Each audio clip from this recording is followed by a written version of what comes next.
નમસ્કાર દર્શક મિત્રો, જી ટીવી ગુજરાતી ન્યૂઝમાં આપનું હાર્દિક સ્વાગત છે। હવે જોઈશું સમાચાર વિગતવાર। સુરતના ચોક બજાર ઐતિહાસિક કિલ્લો અને રાજા ઓવારા વિસ્તારમાં ગેરકાયદેસર દબાણો સામે લાલાક એડવોકેટ દીપક આફ્રિકાવાલાએ મ્યુનિસિપલ કમિશનરને પાઠવ્યું આવેદનપત્ર। સુરતના ઐતિહાસિક ચોક બજાર કિલ્લા તેમજ રાજા ઓવારા વિસ્તારમાં થઈ રહેલા ગેરકાયદેસર દબાણો અને ગતિવિધિઓ સામે હવે કાયદાકીય અને આક્રમક સૂર ઉઠ્યા છે। ભાજપના આગેવાન અને એડવોકેટ દીપક આફ્રિકાવાલા દ્વારા સુરત મહાનગરપાલિકા કમિશનરને એક લેખિત રજૂઆત કરવામાં આવી છે, જેમાં અનેક ગંભીર મુદ્દાઓ ઉઠાવીને ત્વરિત દબાણો દૂર કરવાને લેન્ડ ગ્રેબિંગ એક્ટ હેઠળ ગુનો દાખલ કરવાની માંગ કરવામાં આવી છે।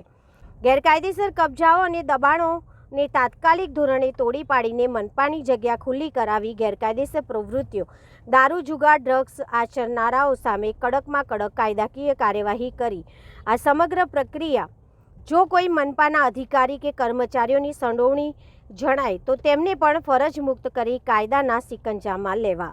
ચોક હેરિટેજ બાબતે રજૂઆત મારી એ છે કે એક તો રાજા ઓવારા ઉપર ગેરકાયદેસર મસ્જિદ બાંધી દીધી છે, એમાં કોર્ટના તમામ પ્રકરણમાં આપણે જીતી ગયા છે। તો હવે જે ગેરકાયદેસર પ્રવેશ કરતા છે એની પર લેન્ડ ગ્રેબિંગનો ગુનો દાખલ કરવાનો છે અને કબજો લેવા માટેની કાર્યવાહી કરવાની છે। બીજું, કિલ્લાનું પ્લેટફોર્મ જે 12 રોડ સુધી બનાવેલું છે, સિગ્નલ સુધી, આ પ્લેટફોર્મ ઉપર એકતા ટ્રસ્ટવાળાએ મોટો મંડપ બાંધી દીધો છે અને કિલ્લાને ઢાંકી દીધો છે અને ત્યાં બધી ગાડીઓ ઊભી રાખે છે। તો આ ગેરકાયદેસર મંડપ તોડીને કાર્યો ખસેડી લેવાનું પણ એક કાર્ય કરવાનું છે। ત્રીજી વસ્તુ એ છે કે એન્ડ્રુસ લાઇબ્રેરીની પાછળ રાંદેર રોડ પર પાણી પહોંચાડવા માટેનું પમ્પિંગ સ્ટેશન હતું। હવે રાંદેર રોડ પર પાણી પહોંચાડવાનું રહેતું નથી, પાઇપ પણ નીકળી ગયા છે, પમ્પિંગ સ્ટેશન પણ બંધ થઈ ગયું છે। તો એનું મકાન છે, એની બાજુમાં દરગાહ છે, તો દરગાહવાળાએ આ જગ્યાનો પણ કબજો કરવાનો પ્રયત્ન કર્યો છે અને એની બાજુમાં જે રાજા ઓવારાવાળી ખુલ્લી જગ્યા છે ત્યાં લોક સમસ્યા નિવારણ કેન્દ્રના નામથી એક ટેબલ લઈને કોઈ ભાઈ બેસતું હતું અને એ લોકોએ પણ ત્યાં પાકી 3-4 રૂમ બનાવી દીધી છે। આ રૂમ તોડીને એનો પણ કબજો લેવાનો છે। આ તમામ બાબતોમાં કોઈ કોર્ટ પ્રકરણ નથી અને મ્યુનિસિપલ કમિશનર આ કાર્યવાહી કરી શકે એમ છે। ચોથી વસ્તુ એ છે કે ત્યાં આગળ કસ્તુરબા બાગ છે, કસ્તુરબા બાગની બાજુમાં માછલીઘર હતું અને પક્ષીઘર હતું। આ 3માં જવાના રસ્તા 3 અલગ છે। તો આ 3 રસ્તા પૈકી 2 રસ્તા એક દરગાહવાળાએ નવું બાંધકામ કરીને બંધ કરી દીધા છે અને એમ કરીને એ જગ્યાનો ખોટી રીતે કબજો કર્યો છે। તો એ પણ ગેરકાયદેસર કબજો દૂર કરવાની જરૂર છે અને એ રસ્તા ખોલીને આ જગ્યા બહુ મોટી છે, જેટલા કિલ્લાની જગ્યા છે એટલી જગ્યા આ બાજુ છે। તો ચોક હેરિટેજ માટે આ બધી જગ્યા ઉપયોગી છે। કમિશનર સાહેબને કીધું કે આ જે બધી જગ્યાઓ છે એને ખુલ્લી કરો અને ચોક હેરિટેજનો પ્રોજેક્ટ ઝડપથી ચાલુ કરો, એ માટે મેં મારી રજૂઆત કરી છે। દીપકભાઈ, આવનારા સમયમાં રજૂઆતને લઈને કોઈ કાર્યવાહી નહીં થશે તો તમે શું પગલાં ભરશો? કાર્યવાહી નહીં થશે તો આંદોલન કરવું પડશે, લોક જાગૃતિ લાવવી પડશે અને મ્યુનિસિપાલિટીની સામે આંદોલન કરવું પડશે। આમ તો મેં ધારાસભ્ય, સંસદ સભ્ય, શહેર પ્રમુખ, પ્રદેશ પ્રમુખ બધાને જ આ બાબતની જાણ હું દરેક નકલ મોકલીને કરતો હોઉં છું, પરંતુ મને એવું લાગે છે કે આ લોકો કોઈ પ્રગતિકારક કામ કરતા નથી, તો છેલ્લે મારે આંખ બતાવવી પડશે। તો આમાં કોઈ ભ્રષ્ટાચાર થયો હોઈ શકે? તમારું માનવું શું છે કે આજે બાંધકામો ઊભા કર્યા છે, સામાન્ય માણસ જ્યારે બાંધકામ કરે છે ગેરકાયદેસર રીતે, તરત ને તંત્ર દ્વારા એને તોડવામાં આવે છે।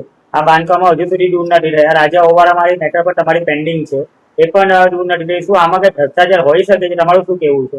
રાજા ઓવારાવાળી જ્યારે ખાડો ખોદવાનું કામ ચાલુ કર્યું ત્યારેથી જ મેં મેયર જગદીશ પટેલ, કમિશનર તે વખતના પ્રમુખ નીતિન ભજીયાવાલા, ધારાસભ્ય અરવિંદ રાણા, દર્શનાબેન જરદોશને તે જ દિવસે રજૂઆત કરેલી, પરંતુ કાર્યપાલક ઇજનેર ને કમિશનરે આ લોકોની પણ વાત ધ્યાન પર ન લીધી હોય અથવા આ લોકોએ કોઈ